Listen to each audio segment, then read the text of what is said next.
आदाब, मैं हूं शादाब। एक स्लोगन है, पढ़ेगा इंडिया तो बढ़ेगा इंडिया। लेकिन क्या सच में ऐसा है?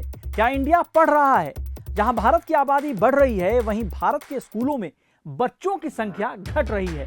पिछले 2 सालों में 1,72,00,000 बच्चे स्कूल में कम हो गए।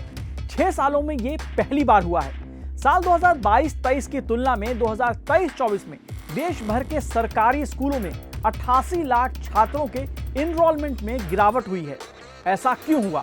सिर्फ बच्चे ही कम नहीं हुए, टीचर भी कम हैं। देश के 1,10,971 स्कूल ऐसे हैं जहां सिर्फ एक टीचर है। उत्तर प्रदेश के 8,000 से ज्यादा ऐसे स्कूल हैं जहां सिर्फ एक ही टीचर है। डिजिटल इंडिया के नारों के बीच भारत के सिर्फ 57% स्कूलों में ही कंप्यूटर की सुविधा है। बिहार में तो सिर्फ 11% स्कूलों में ही कंप्यूटर फैसिलिटी है।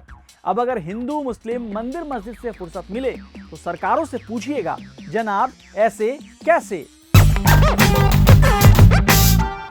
एजुकेशन मिनिस्ट्री के अंदर आने वाली unified district information system for education की नई रिपोर्ट आई है, जिसके मुताबिक पहली बार भारत के स्कूलों में एडमिशन में गिरावट देखने को मिली है। देश भर के स्कूलों में साल 2021-22 में छात्रों का नामांकन जहां 26.5 करोड़ था, वहीं 2022-23 में दाखिला लेने वाले छात्रों की संख्या गिरकर 25 करोड़ 17 लाख के करीब पहुंच गई और 2023-24 में ये करीब 24 करोड़ 80 लाख के करीब पहुंच गई। मतलब ये हुआ कि पूरे देश के स्कूलों में 2023-24 में एडमिशन पिछले साल की तुलना में 37 लाख कम हुए। अब वीडियो आगे देखने से पहले एक अहम बात, हम चाहे पढ़ाई हो या दवाई हो, एनवायरनमेंट हो या इकोनॉमी, हेल्थ हो या जॉब, हर अहम मुद्दों पर अलग नजरिया और फैक्ट्स लेकर आते हैं और इसके लिए काफी मेहनत लगती है और इसके लिए हमें आपके साथ की भी जरूरत है। आप हमारा साथ द क्विंट को सब्सक्राइब करके, मेंबर बनकर, वीडियो और स्टोरी को शेयर करके दे सकते हैं। अब आते हैं भारत के स्कूली एजुकेशन सिस्टम पर। UDISE प्लस रिपोर्ट से पता चलता है कि 2018-19 से 2021-22 तक स्कूलों में एनरोलमेंट 26 करोड़ से ऊपर था, जिसमें हर साल कुछ लाख छात्रों की मामूली वो बढ़ोतरी होती है। साल 2020-21 में कोविड के दौरान थोड़ी गिरावट आई थी, लेकिन फिर भी इस दौरान 26 करोड़ से कम नहीं हुई। लेकिन पहली बार नामांकन के आंकड़े 2022-23 में कम होकर 25 करोड़ 17 लाख पहुंच गई और 2023-24 में और भी कम होकर 24 करोड़ 80 लाख के करीब पहुंच गई। राज्यों में 2018-19 की तुलना में 2023-24 में नामांकन में सबसे बड़ी गिरावट बिहार में देखी गई है। बिहार में एनरोलमेंट में 35.65 लाख की गिरावट आई है। इसके बाद उत्तर प्रदेश है और फिर महाराष्ट्र। UDISE प्लस रिपोर्ट से स्कूलों के अलग अलग लेवल में आई गिरावट का भी पता चलता है। जैसे प्राइमरी क्लास यानी 1 से 5 तक साल 2022-23 में 11 करोड़ 24 लाख से घटकर 2023-24 में ये करीब 10 करोड़ 78 लाख के वो इनरोलमेंट हुआ। सेकेंडरी लेवल यानी क्लास 9 से लेकर 10 तक यहाँ भी इनरोलमेंट में गिरावट आई है, करीब 10 लाख कम छात्रों ने एडमिशन लिया।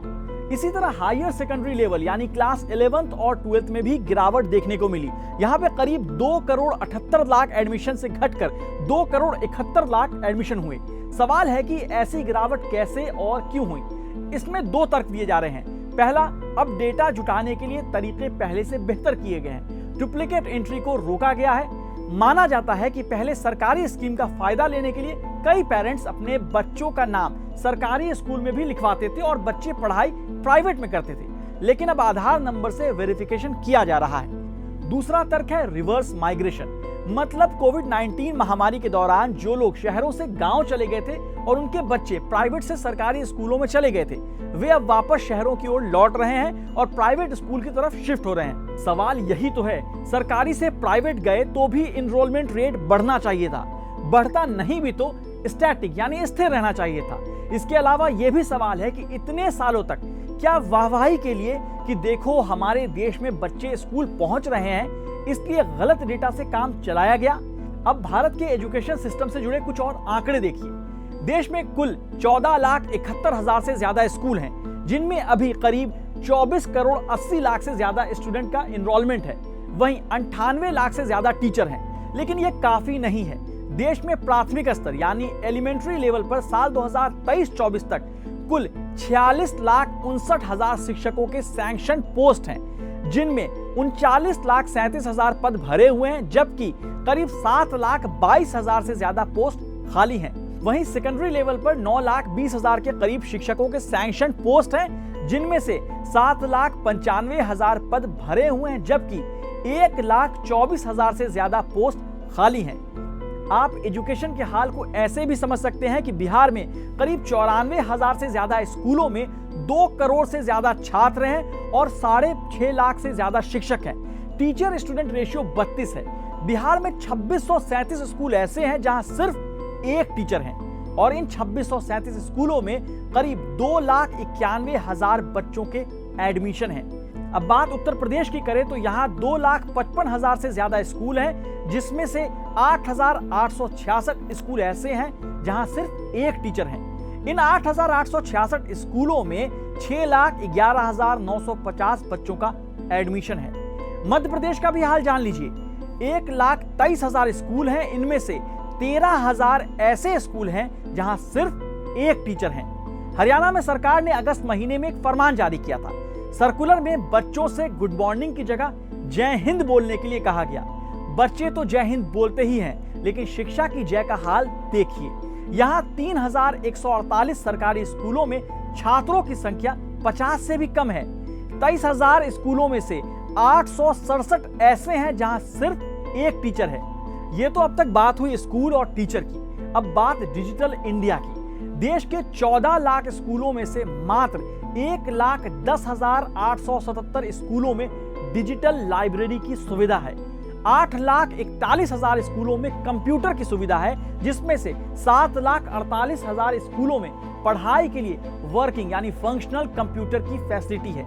आप खुद से पूछिए कि भारत को किस फील्ड पर सबसे ज्यादा काम करने की जरूरत है। क्यों भारत के बच्चे स्कूल से दूर हो रहे हैं? क्यों महंगे प्राइवेट स्कूल की तरफ पेरेंट्स अपने बच्चों को भेजने के लिए मजबूर हैं? क्यों एजुकेशनल डिवाइड कम नहीं हो रहा? यानी क्यों सबको एक जैसी क्वालिटी एजुकेशन नहीं मिल रही है? फिर आपको लगे कि सरकारों से पूछना चाहिए तो पूछिएगा, जनाब ऐसे कैसे?